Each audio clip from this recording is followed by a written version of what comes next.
តាបងប្អូននៃសកម្មភាពក្រុមការងារកំពុងតែដាក់ប្រកាន់ដៃបងប្អូនបាទហើយបងប្អូនមើល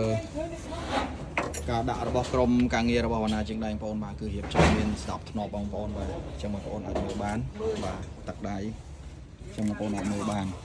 បាទមានការរៀបចំអញ្ចឹងបងប្អូនអាចមើលបាននេះយើងអត់ទាន់បាញ់ឆ្នាំណាបងប្អូនបាញ់ឆ្នាំទៀតស្អាតបងប្អូនបាទមើលបានបាទអានេះមុខក្បាលវាខាងលើជើងខបងប្អូនបាទគឺរៀបចំជូនម្ចាស់ផ្ទះបាទឲ្យមានទំនុកចិត្តបាទ 100% ហ្មងបងបាទមើលអត់មើលបានបាទ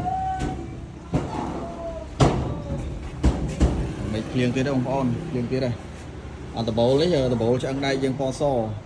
តួងខ្សែប៉ែតបាទដាក់ណៃសាមសាំងអស័យសាន់ស្តារបស់ជប៉ុនកម្មាស់ 4C ហើយដៃខ្សែប៉ែតកម្មាស់ 1.2 បាទខ្សែប៉ែតទាំងអស់ប្រឡោះវាចន្លោះ 7 8អញ្ចឹងទៅព្រោះសារទំហំនេះវាមានទូចធំតិចតួចបាទអញ្ចឹងបងប្អូនអាចមើលបានការរៀបចំបាទមាន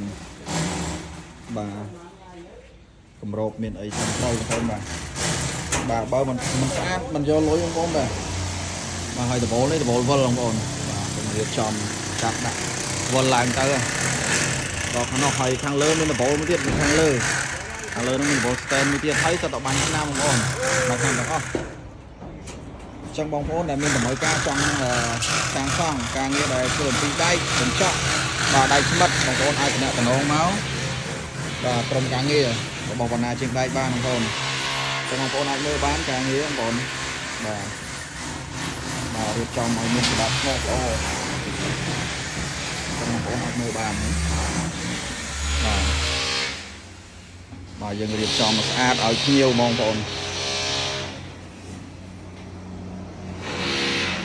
ចឹងវីដេអូមានតែប៉ុណ្ណឹងបងប្អូនអរគុណ